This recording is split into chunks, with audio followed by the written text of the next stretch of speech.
말씀의 제목은 선을 이루고 덕을 세우라 제목입니다. 선을 이루고 덕을 세우라.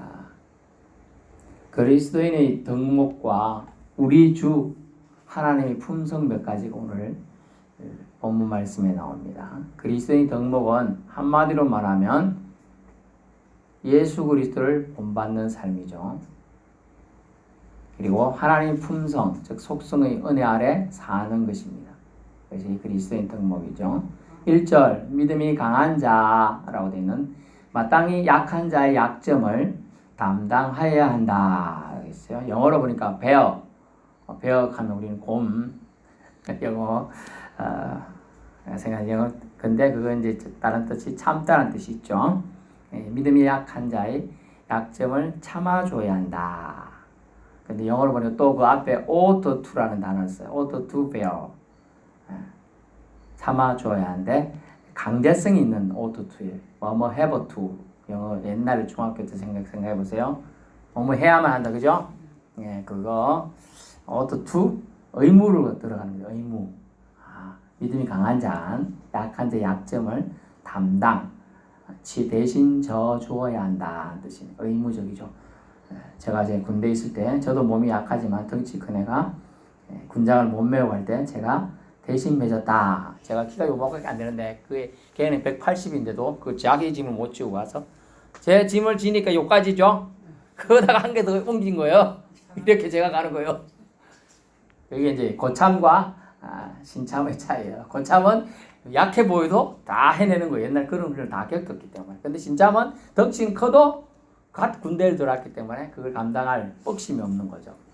그런 거예요. 그래서 담당이란 말은 약한 자의 짐을 대신 져준다. 참아준다. 이 뜻이 되겠어요. 자기의 강점을 약한 자의 약점과 비교함을 통해서 자기를 더 드러내고 과시거리, 즉 자랑거리로 삼지 않아야 된다. 뒷부분을 보니까 나무 약점을 가지고 놀리면서 말이야. 나는 쟤보다 낫네요. 뭐 이러면서 오히려 자기를 기쁘게 하지 아니한 자가 되어야 된다는 거예요. 근데 이제 대부분은 좀 약한 자들은 뭐 저거밖에 믿으면 안 돼. 이렇게 오히려 무시함을 통해 자기를 드러낸다 자랑거리 삼는 경우가 많았기 때문에 그래요. 이때 당시에 예루살렘 교회는 교인들이 이제 구성이 히브리파 유대인과 헬라파 유대인과 뭐 다른 데서 온 교인들이 막 섞여 있었는데 대부분 이제 히브리파가 주체가 되죠. 그리고 똑똑하고 헬라파는 이제 어중이 떠중이들이 많았던 것 같아요. 그렇게 잘 교통이 안 되는 부분이 있어. 소통이 안 되죠. 문화가 다르니까. 히브리파는 원래 유대인인 거예요. 원래 유대인. 그렇게 자기 문화가 있죠. 우리나라 같으면 추석 때 송편 만든다, 그죠? 이런 문화가 있는데 다시 말하면 이제 우리나라에 살고 있는 화교 개념이라고 생각할 수도 있고 지금 다문화 사회니까 엄마가 다를 수도 있죠. 그러다 보니까 다르죠, 문화가. 이제 그런 것 때문에 생기는 단점들, 이해 못함으로 말이 안 통함을 통해 생기는 이런 것들, 그걸로 오히려 무시하고 자기를 오히려 돋보게 하고 난 제 사람하고 다르다라고 하면서 오히려 자기 자랑거리로 삼는 사람이 있었던 것 같아요. 그래서 사도 바울 선생님은 그건 옳지 못하다라고 얘기해 주고 있는 거죠.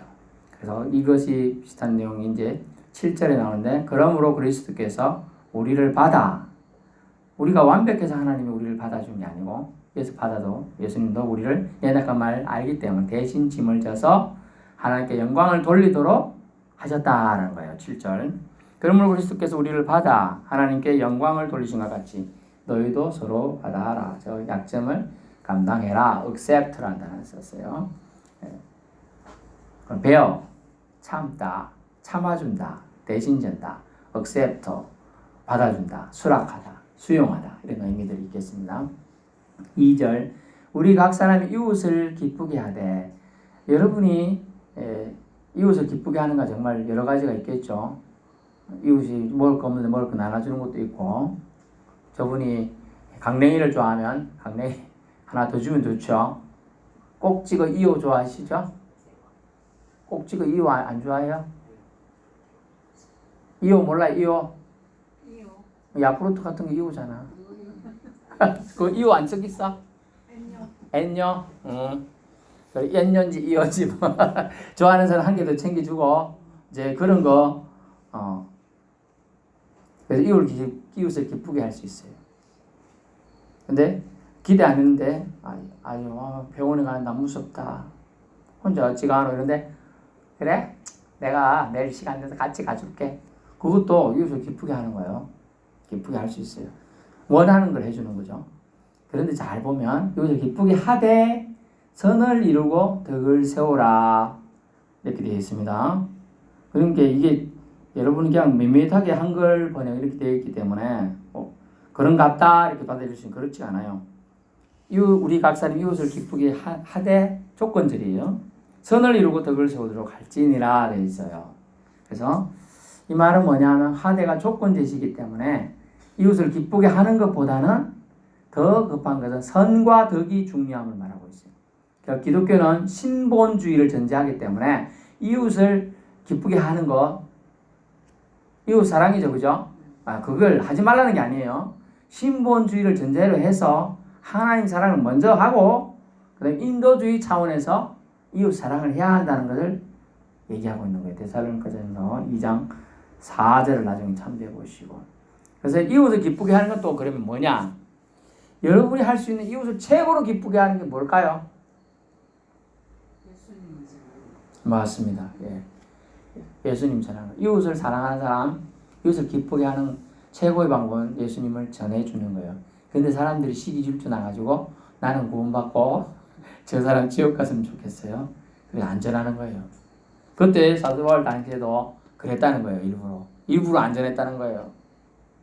우리 좋은 거 있으면 나눠주고 싶고 여러분이 뭐 진짜 좋은 거 맛있는 거 먹을 때 누가 제일 생각나요?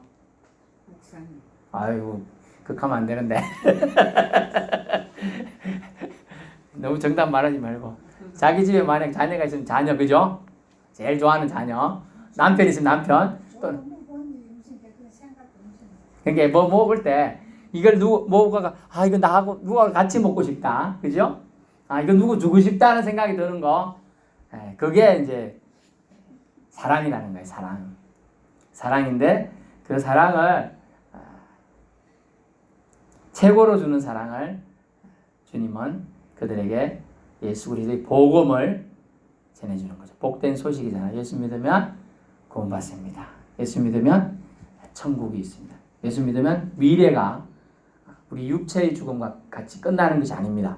이걸 전해주는 거예요. 엄청나게 중요한 겁니다. 그것을 통하여 하나님은 우리 사람이 이웃을 기쁘게 함을 통하여 하나님께 영광, 선을 이루고 덕을 세움을 통하여 하나님께 영광을 올려줄 수 있다는 겁니다.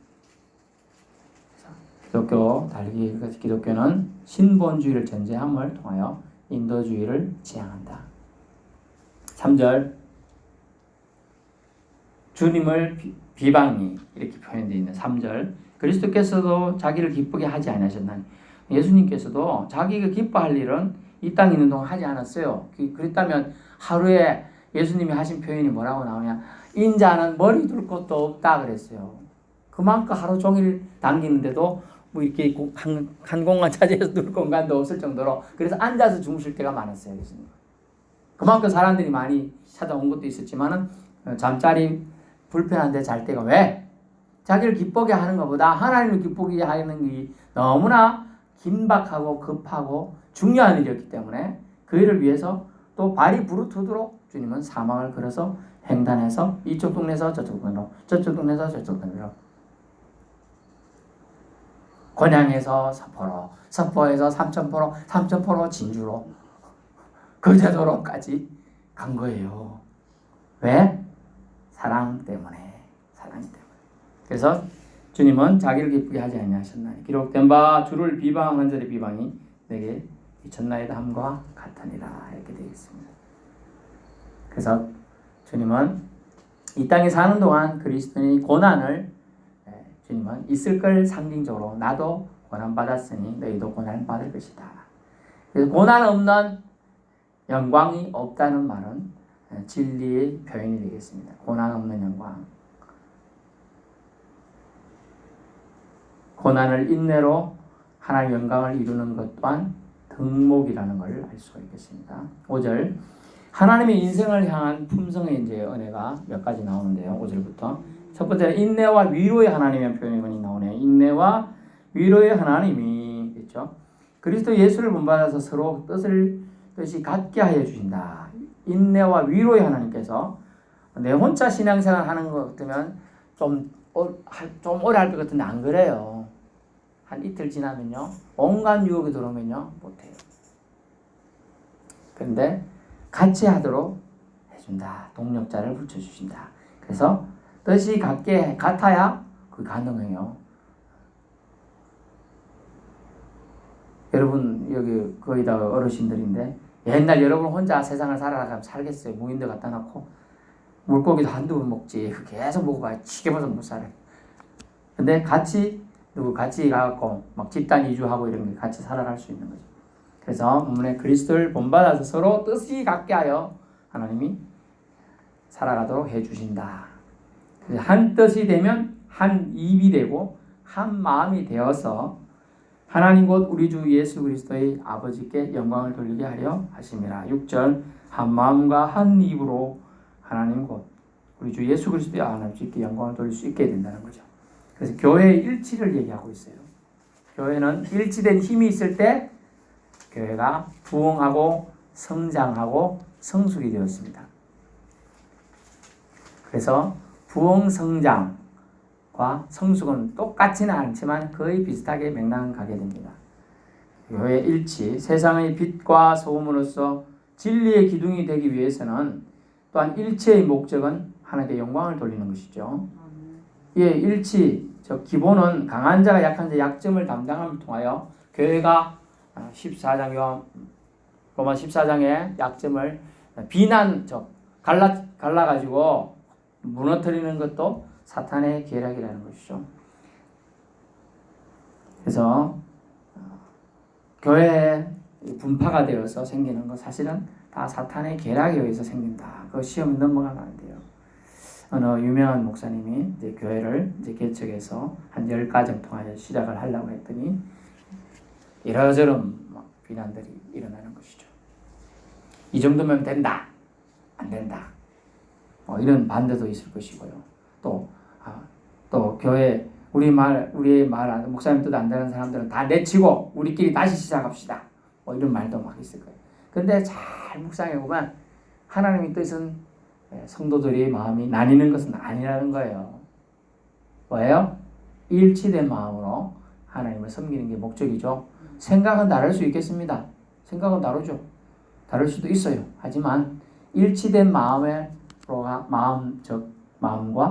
한 입이라 그랬죠? 한 마음과 한 입으로 하나님께 영광을 올려드리는 일인가로 포커스를 맞춘다면 이걸 할 수 있다는 거예요. 그래서 강한 자가 약한 자 약점을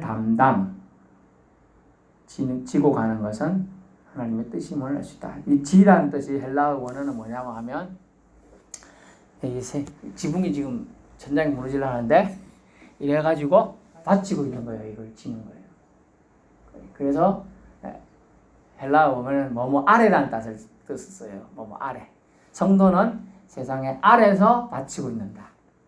그래서 성도가 만약에 손을 놓으면 어떻게 돼요? 물론 성도도 죽을 수도 있겠지만 깔려 죽을 수도 있겠지만 세상이 무너지게 되는 거예요. 그래서 빛과 소금, 진리의 기둥 아주 중요한 역할을 교회가 사실은 담당해 왔던 거죠. 약점을 대신 지며 서로 간의 사랑과 신뢰가 이룩될 때 하나님의 영광은 교회를 통해 우리를 통해 드러나게 되는 겁니다. 세상에 선한 영향력이 펼쳐진다는 거죠. 약점 대신 짐을 통하여.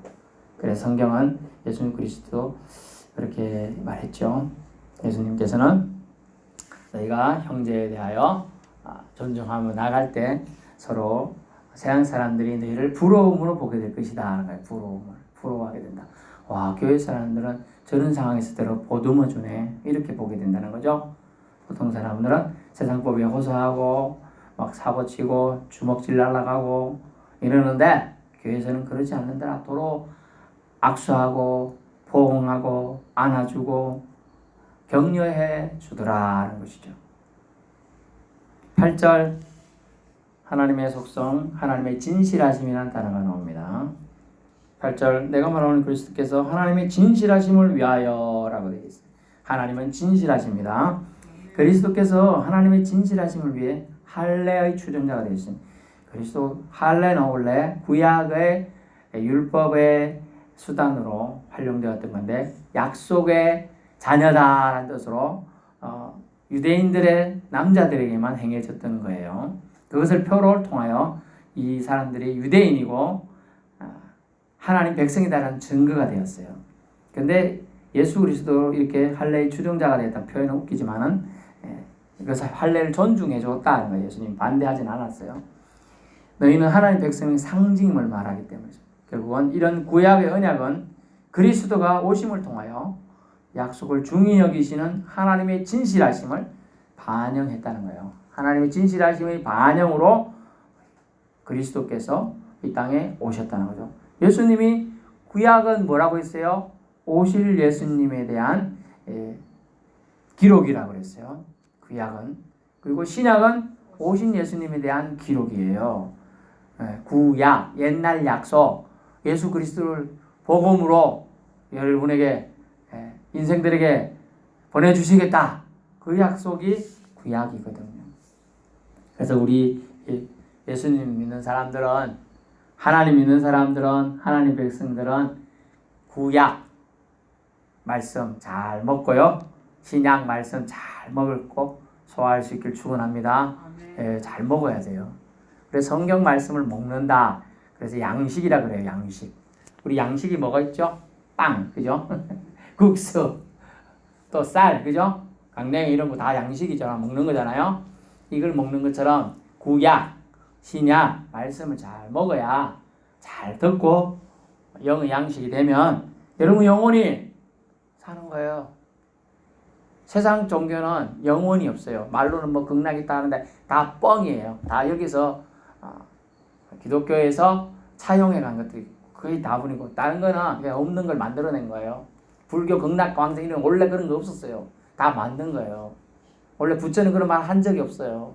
자기 도 다 닦아가지고 세상을 이롭게나 해보겠다 이런 말을 했어요. 부드히스트 원래 석가모니라는 사람이 그런 말을 했어요.